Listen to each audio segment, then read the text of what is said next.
بسم اللہ الرحمن الرحیم۔ محترم ناظرین، اس ویڈیو میں طالبان حکومت کی کامیابی اور اس کے اسباب کے بارے میں بات کریں گے۔ پہلے اس کی کامیابی دیکھتے ہیں، اس کے بعد یہ دیکھیں گے کہ اس کامیابی کے کیا اسباب ہیں۔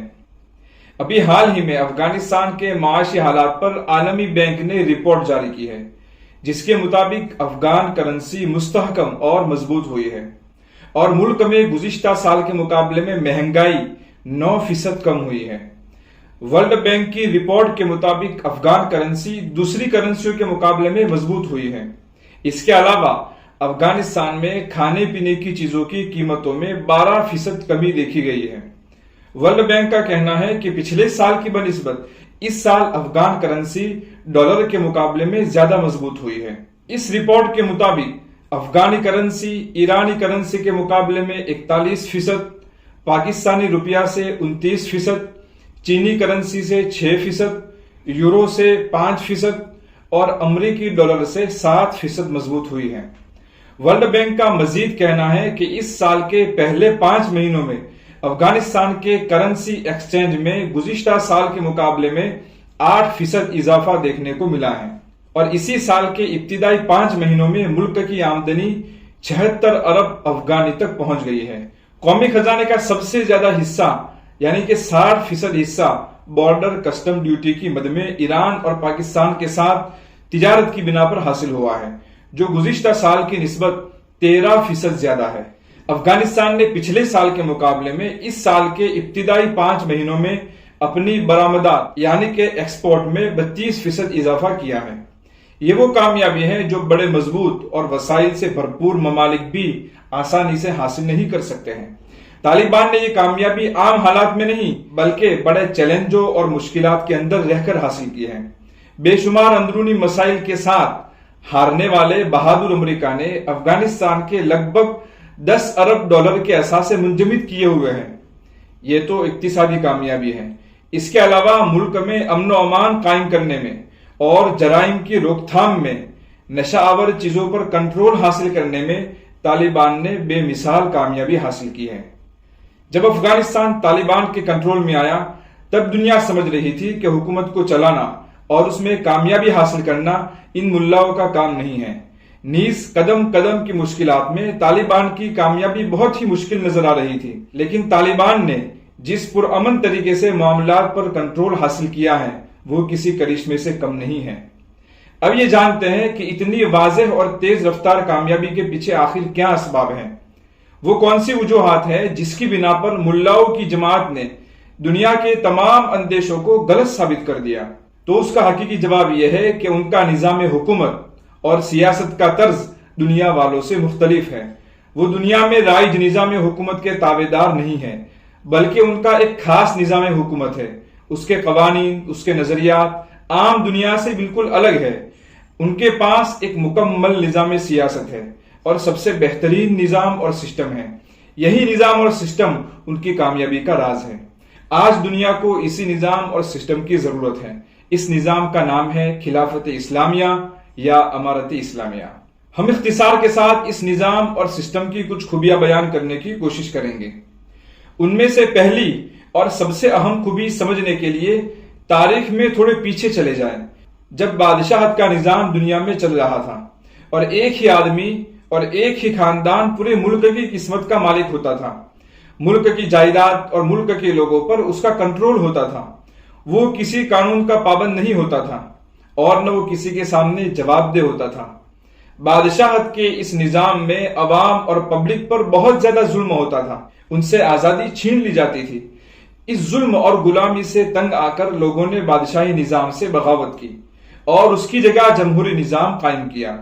اس نظام میں حکمرانوں پر کنٹرول باقی رکھنے کے لیے چند اقدامات کیے گئے۔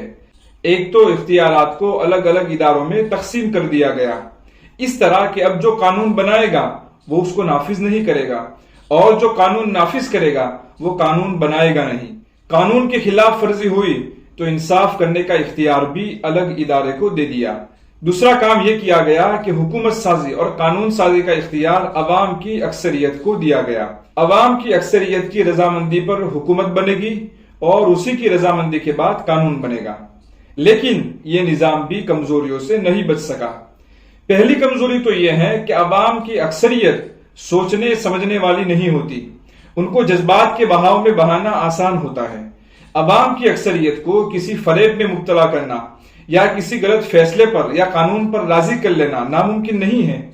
لوگوں کا مجمع جتنا بڑا ہوگا اتنا ہی ان میں دیکھا دیکھی چلنے کا رواج ہوگا۔ بڑے مجمع میں الجھنیں پیدا کرنا اور ان کو سازشوں میں پھنسا دینا آسان ہوتا ہے۔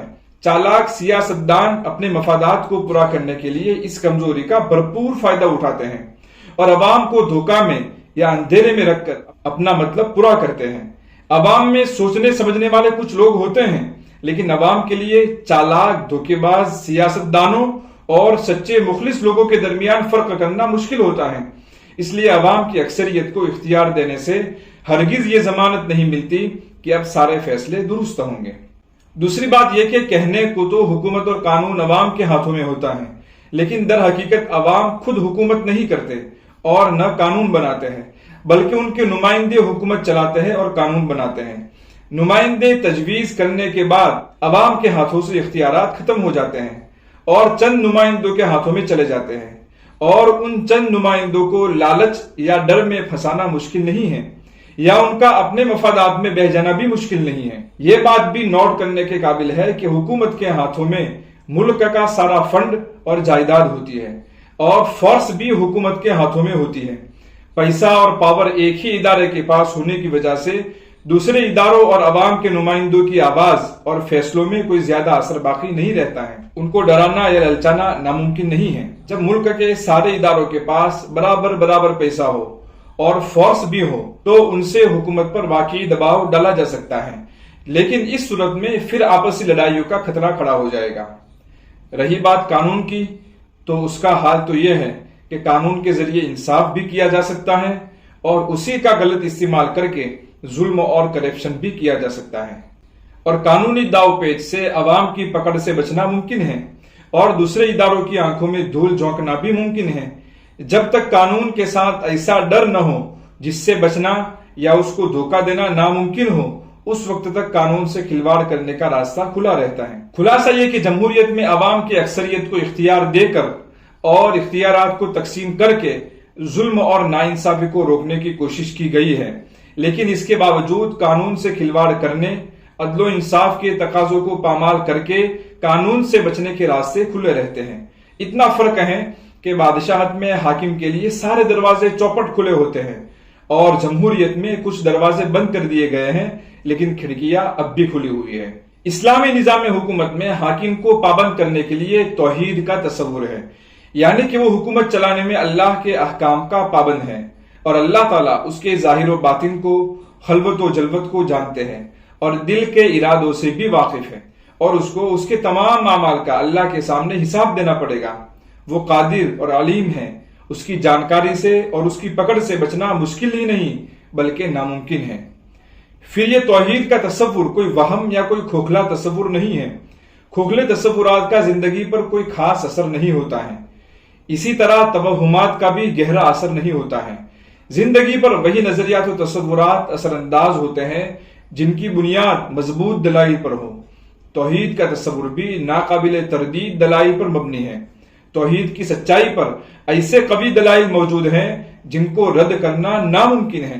جب اتنے مضبوط عقیدے پر اسلامی حکومت کی بنیاد رکھی گئی ہے تو زندگی پر اس کا بہت ہی طاقتور اور گہرا اثر پڑتا ہے۔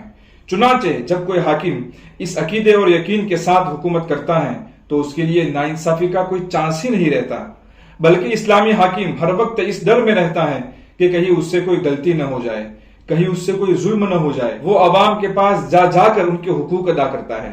جمہوری نظام کی طرح اس میں عوام کے مطالبات کی ضرورت ہی نہیں اور نہ عوام کے جاگرت ہونے کی ضرورت ہے، بلکہ اسلامی نظام میں حاکم خود ہی عوام کو ان کا حق دینے کے لیے مجبور ہوتا ہے۔ خلافت راشدہ کے واقعات اس کے لیے نمونہ ہیں، خصوصاً حضرت عمر رضی اللہ عنہ کے دور خلافت کے واقعات، کیونکہ دوسرے داخلی فتنوں کے نہ ہونے کی وجہ سے آپ کے دور خلافت میں اسلامی حکومت کے خد و خال نہایت ابھر کر سامنے آتے ہیں۔ الغرض حاکم کو ظلم سے، کرپشن سے اور ناانصافی سے بچانے کے لیے صرف اسلام کے پاس ہی فل پروف طریقہ ہے۔ اس کے علاوہ کوئی بھی طریقہ فل پروف نہیں ہے۔ یہاں ایک بات یاد رکھے کہ حاکم سے مراد وہ حاکم ہے جس کو اسلامی طریقے سے منتخب کیا گیا ہو۔ جب اسلامی نظام کی بات ہوگی تو اس کی خوبیاں اسی وقت ظاہر ہوں گی جبکہ پورا سسٹم اسلامی ہو۔ اسلامی سسٹم میں سے سب باتوں کو چھوڑ کر صرف ایک دو باتوں کو لاگو کرنے سے فائدہ ظاہر نہیں ہوتا۔ جیسے کہ کوئی بڑی مشین اسی وقت کام کرتی ہے جبکہ اس کے سارے پرزے اپنی اپنی جگہ پر ہو۔ اگر اس کے پارٹس الگ الگ کر دیے جائے تو وہ مشین کام نہیں کرے گی۔ اسی طرح اسلامی سسٹم کو مکمل نافذ کرنے سے ہی اس کا فائدہ ظاہر ہوگا۔ اسلامی نظام کی باقی خوبیوں کو اگلی ویڈیو میں بیان کریں گے۔ ویڈیو میں بتائی گئی باتیں سمجھ میں آئیں یا نہیں، کامنٹ میں ضرور لکھیں۔